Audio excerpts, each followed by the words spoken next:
அக்கிரமங்களில் ஏற்றத்தாழ்வு உண்டு. யார் ஈமான் கொண்டு அதில் அக்கிரமத்தை கலக்கவில்லையோ அவர்களுக்கே இம்மையிலும் மறுமையிலும் அச்சமற்ற நிலை உண்டு. மேலும் அவர்களே நேரு வழி பெற்றவர்களும் ஆவர் என்ற 6வது அத்தியாயம் 82வது வசனம் இறங்கிய போது நபி தோழர்கள், நம்மில் யார் அக்கிரமம் செய்யாமல் இருக்க முடியும் என கேட்டனர். அப்போது அல்லாஹ், நிச்சயமாக அல்லாஹுவுக்கு எவரையும் இணையாக்குவதுதான் மிக பெரும் அக்கிரமம் என்ற 31வது அத்தியாயம் 13வது வசனத்தை இறக்கினான். அப்துல்லாஹ் பின் மசூத் ரலியல்லாஹு அவர்கள் கூறியதாவது, நயவஞ்சகனின் அறிகுறிகள் 3. பேசினால் பொய்யே பேசுவான், வாக்களித்தால் மீறுவான், நம்பினால் துரோகம் செய்வான். அல்லாஹுவின் தூதர் ஸல்லல்லாஹு அலைஹி வஸல்லம் அவர்கள் கூறினார்கள். இதை அபூ ஹுரைரா ரலியல்லாஹு அவர்கள் அறிவிக்கின்றார்கள். 4 பண்புகள் எவனிடம் உள்ளனவோ அவன் வடிகட்டிய முனாஃபிக் ஆவான். அவற்றில் ஏதேனும் ஒன்று யாரிடமேனும் இருந்தால் அதை விட்டொழிக்கும் வரை நயவஞ்சகத்தின் ஒரு பண்பு அவனிடம் இருந்து கொண்டே இருக்கும். நம்பினால் துரோகம் செய்வான், பேசினால் பொய்யே பேசுவான், ஒப்பந்தம் செய்து கொண்டால் அதை மீறுவான், விவாதம் புரிந்தால் நேர்மை தவறி பேசுவான். அல்லாஹுவின் தூதர் ஸல்லல்லாஹு அலைஹி வஸல்லம் அவர்கள் கூறினார்கள். இதை அப்துல்லாஹ் பின் அம்ர் ரலியல்லாஹு அவர்கள் அறிவிக்கின்றார்கள். லைலத்துல் கத்ரில் நின்று வணங்குவது ஈமானின் ஓர் அம்சம்.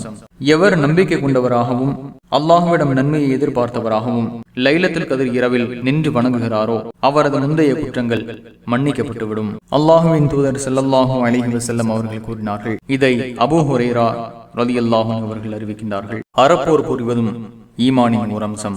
இறைவன் மீதும் இறை தூதர்கள் மீதும் நம்பிக்கை கொண்டதற்காக மட்டும் அல்லாஹுவின் வழியில் போர் புரிவதற்கு புறப்பட்டு சென்றவரை கூலியை பெற்றவராகவோ போர் ஆதாயங்களை பெற்றவராகவோ திரும்ப கொண்டு சேர்க்கும் பொறுப்பை அல்லது அவரை சொர்க்கத்தில் சேர்க்கும் பொறுப்பை அல்லாஹ் ஏற்றுக்கொண்டுள்ளான்.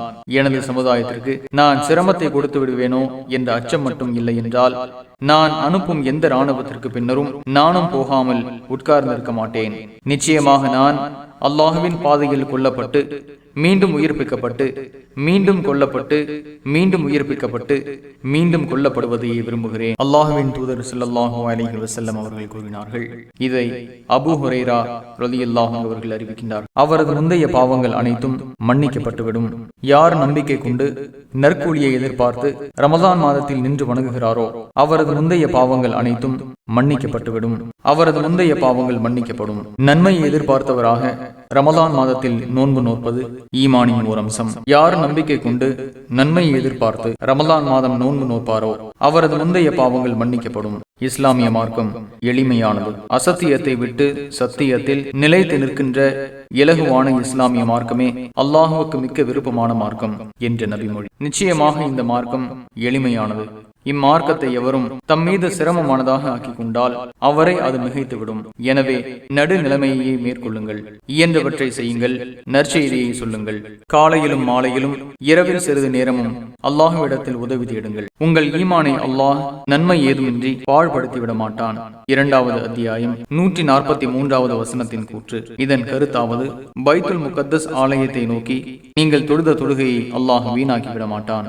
நபி ஸல்லல்லாஹு அலைஹி வஸல்லம் அவர்கள் மதீனாவிற்கு வந்த ஆரம்பத்தில் அவர்களின் பாட்டனார்களின் வம்சா வழியினரிடத்தில் அல்லது அன்சாரிகளை சேர்ந்த அவர்களின் மாமன்மார்களின் வம்சா வழியினரிடத்தில் தங்கியிருந்தார்கள். நபி ஸல்லல்லாஹு அலைஹி வஸல்லம் அவர்கள் 16 அல்லது 17 மாதங்கள் பைத்துல் முகத்தஸை நோக்கியே தொழுது வந்தார்கள். இருப்பினும் தொழுகையில் தாம் முன்னோக்கி தொழும் திசை மக்காவில் உள்ள காபா ஆலயமாக இருக்க வேண்டும் என்பதே அவர்களின் விருப்பமாக இருந்தது. காபாவை நோக்கி நபி ஸல்லல்லாஹு அலைஹி வஸல்லம் அவர்கள் தொழுத முதல் தொழுகை அசர் தொழுகையாகும். அவர்களுடன் மற்றவர்களும் தொழுதனர். நபி ஸல்லல்லாஹு அலைஹி வஸல்லம் அவர்களுடன் சேர்ந்து தொழுதவர்களில் ஒருவர் அங்கிருந்து புறப்பட்டு வேறு ஒரு பள்ளிவாசலுக்கு அருகே சென்றார். அங்கே பைத்துல் முகத்தஸை நோக்கி தொழுது கொண்டிருந்தவர்களிடம், நான் இறைவன் மீது ஆணையாக மக்காவை அதாவது காபாவை முன்னோக்கி நபி ஸல்லல்லாஹு அலைஹி வஸல்லம் அவர்களுடன் சேர்ந்து தொழுது விட்டு வருகிறேன் என்று சொன்னார். உடனே மக்கள் தொழுகையில் அப்போது இருந்த நிலையில் இருந்தபடியே காபாவை நோக்கி திரும்பிக் கொண்டார்கள். நபி ஸல்லல்லாஹு அலைஹி வஸல்லம் அவர்கள் பைத்துல் முகத்தஸை நோக்கி தொழுது வந்தது யூதர்களுக்கும் ஏனைய வேதக்காரர்களுக்கும் மகிழ்ச்சியாகவே இருந்து வந்தது. தொழுகையில் தமது முகத்தை நபி ஸல்லல்லாஹு அலைஹி வஸல்லம் அவர்கள் காபாவை நோக்கி திருப்பிக் கொள்ள ஆரம்பித்ததும் அவர்கள் அதை வெறுக்க ஆரம்பித்து விட்டார்கள். வேறு ஒரு அறிவிப்பில் தொழுகையில் முன்னோக்கி தொழும் திசையான கிபிலா மாற்றப்படுவதற்கு முன்னர் பைத்துல் முகத்தஸை நோக்கி தொழுத காலத்திலேயே சிலர் இறந்து விட்டனர், சிலர் கொல்லப்பட்டு விட்டனர். நாங்கள் அவர்களை பற்றி என்ன கூறுவது என்று அறியாதவர்களாய் இருந்தோம். அப்போது உங்கள் ஈமானை அல்லாஹ் வீணாக்கி விட மாட்டான் என்ற வசனத்தை அல்லாஹ் அருளினான் என்று காணப்படுகிறது. இங்கே ஈமான் என்பது தொழுகையை குறிக்கிறது.